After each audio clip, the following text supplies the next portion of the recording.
Estamos de volta com o último bloco do Horizonte Debate. Professor Lucas, eu vou fomentar ainda mais essa impressão, né? Vemos que o Estado ele tem muito inchaço. O professor Rudá e alguns números colocam o contrário, às vezes, disso. A impressão que temos, 39 ministérios, que usa-se como medalha e moeda de barganha, e aí no primeiro desafio vence o Eduardo Cunha, quer dizer, o loteamento não funcionou para poder eleger o síndico. Eu vou insistir nesse ponto, professor Lucas, assim, como mudar essa impressão que para mim é muito clara, o Estado é muito inchado, a máquina não funciona, como mudar essa ideia? É que é uma confusão muito grande no debate entre um Estado grande pró-mercado e um Estado grande pró-empresas, né? O que nós vemos hoje é um aumento do Estado para, de um lado, atender setores políticos, cargos, etc., e, de outro lado, para você ter favorecimento sob a forma de crédito, sob a forma de subsídios, etc. Esse é um tipo de modelo que é um modelo de pró-empresas, né, desenvolvimentistas, de eleição das empresas campeãs nacionais, etc. E isso gera uma promiscuidade, ainda mais num país que tem uma tradição patrimonialista. A questão da população demandar serviços ou não, etc., e o peso do Estado, né, você tem que comparar comparáveis, ou seja, o Brasil ainda é um país de renda média baixa. Então, um avanço do Estado, né, e o custo que isso gera para a população, e especialmente para a população mais pobre, que proporcionalmente paga mais imposto, é muito maior quando a gente lida com países de renda alta. Ou seja, o sistema não funciona, o povo está pagando? Muito não? Depois. Ao contrário, uma população com alta desigualdade, como é o nosso, precisa de uma intervenção do Estado, que é para isso que foi criado o Estado moderno. Vamos só lembrar, o Estado isso moderno... custa dinheiro. É lógico. Mas é lógico, e eu que quem tem dinheiro que paga. Eu tenho dinheiro mais do que pobre, lógico que eu vou pagar mais do que... Isso é justiça social. evidente. Agora, na visão Justiça da elite... social. Na visão da elite brasileira, está tirando o dinheiro dele, que ele diz que vai gerar emprego e não gera, né? Então, eu fui do Instituto Lumen, da PUC de Minas, eu fui o diretor técnico, e as pesquisas que a gente fazia na época do programa de qualificação e requalificação demonstravam muito claramente. As empresas que mais contratavam eram as pequenas, né, e não as grandes, de Minas Gerais. E isso batia com pesquisa do Rio de Janeiro, de Minas Gerais, de Pernambuco. O empresariado brasileiro é frágil, intelectualmente nanico, assim, eles não têm um espírito público. Você não vê discussões como você tem nos Estados Unidos, que os grandes empresários disputam quem doa mais para a educação, para fundações culturais. Aqui é mesquinho, racista. Então, assim, o que a gente tem que entender é o seguinte, é como o Norberto Bobbio dizia, contra os neoliberais. O problema dos neoliberais é que eles não querem eleição, eles não querem democracia. Porque na democracia, o eleito tem que fazer o que a maioria deseja. Quem é neoliberal no Brasil hoje? Eu não saberia te dizer, mas eu nem acho que tem mais neoliberalismo no Brasil. Professor Carlos, o neoliberal é o programa que o PMDB solta aí agora, sei lá, uma ponte para o futuro. Isso foi patético. Aquilo ali hoje. o neoliberal é um Armínio Fraga que vem falar um monte de absurdo, enfim. Mas deixa eu só terminar o raciocínio. O Bobbio dizia o seguinte, na democracia é a maioria que decide. Se a maioria é pobre, você vai ter que ter um Estado que defenda o que eles querem. Se vem técnico dizer não pode porque gera inflação, então é melhor falar, eu sou contra a democracia. Eu quero uma plutocracia. Então tem que ser claro, os liberais no Brasil têm uma proposta reacionária contra a população pobre e faz um discurso que não existe em lugar nenhum do mundo, que se deixar as empresas disputarem entre si, vamos lembrar que a base da sociologia é o seguinte, o que se entende nós temos três grandes dimensões sociais, que é empresarial, de iniciativa privada, que é competitiva. Ela não gera valor. A sociedade civil, que é onde geram os valores e a energia moral. Isso é clássico, básico da sociologia. E o Estado, que teria, entre outros papéis no mundo moderno, fazer essa regulação e garantir que as expectativas individuais, familiares e grupais possam ter uma alta probabilidade de ocorrer. Isso cria coesão. Se as empresas entram nesse debate, por serem competitivos, eles corrompem o papel do Estado e colocam para baixo do tapete os valores sociais. Por isso que as empresas não têm nenhum tipo de discurso de valor claro, social, muito nítido no Brasil. Olha, o que eu estou dizendo é, na hora que as empresas começam a discutir do Estado mínimo e deixar o mercado fazer o que quer, é uma intervenção ideológica para continuar a desigualdade social. O Estado brasileiro, para que a gente possa ter desenvolvimento, tem que garantir a partilha da riqueza, para que a maioria da população possa ter uma boa escola, para que ele possa ter saúde, segurança. Nada disso é possível com inflação.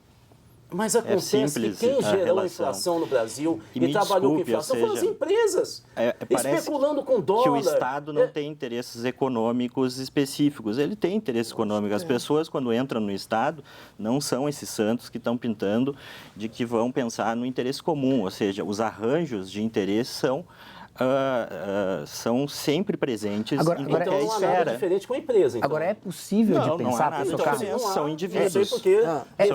É possível de pensar uma agenda suprapartidária para poder alinhar essas três instâncias? Não, a questão suprapartidário, não. Eu acho que a questão que aí eu acho que é algo que teria que ser de alguma forma resolvido com habilidade política.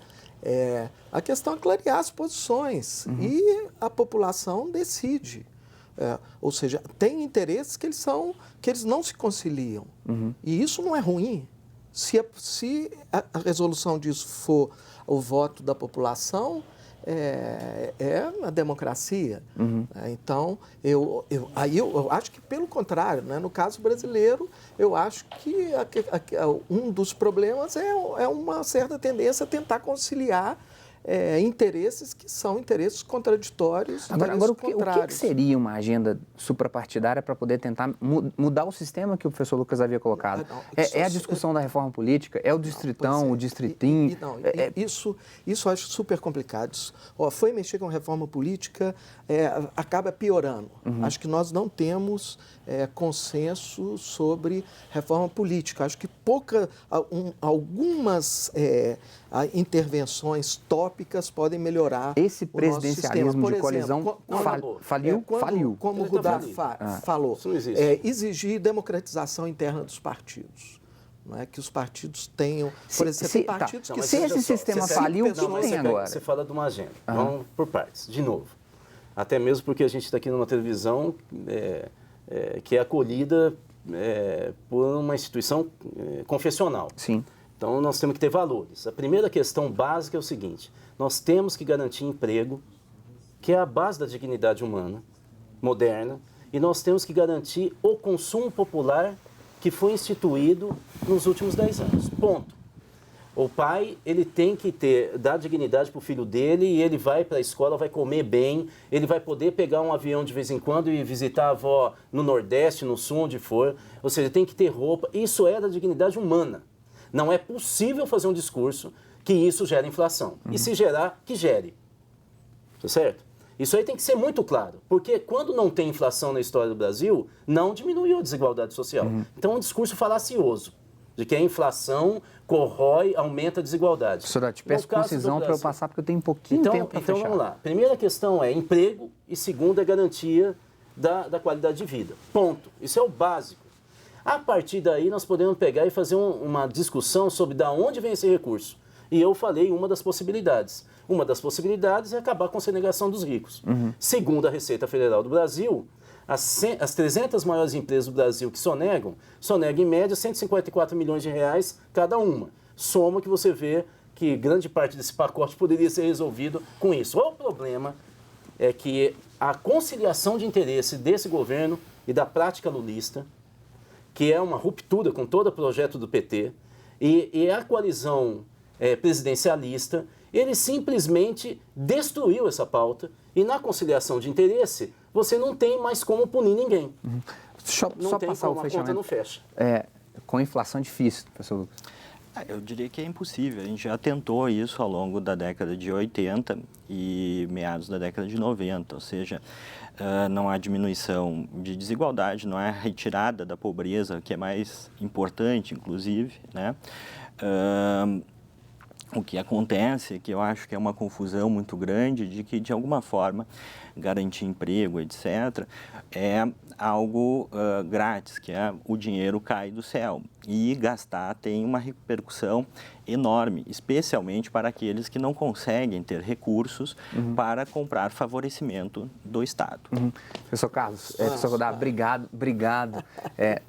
Esse programa merece um novo convite. Só lembremos que a maior desigualdade social em crescimento no mundo é dos Estados Unidos. Então, vamos pensar bem Mas nesse as pessoas são mais ricas nos Estados Professor Unidos. Lucas, obrigado. Professor Carlos, obrigado pela coragem de, inclusive, colocar de forma muito clara algumas dessas instituições que moldam, infelizmente, o pensamento das pessoas. Professor Godard, obrigado, com certeza. O programa fica por aqui, mas você pode continuar e precisa continuar esse debate lá na sua casa com relação à representação. Se você ainda não é um colaborador da campanha Faz Parte, contribua para o trabalho de evangelização da Arquidiocese de Belo Horizonte. Diga sim à campanha dos devotos de Nossa Senhora da Piedade, ajudando a Rádio América, a TV Horizonte e o Santuário de Nossa Senhora da Piedade. O Horizonte Debate ele fica por aqui, mas ele se estende aí na sua casa. Deixe sugestões no site da TV Horizonte para que possamos falar mais sobre coisas que tocam a sua casa, o seu bolso, o seu coração. A minha sugestão é retomarmos esse programa sobre crise política. Um abraço e até o próximo programa. Tchau.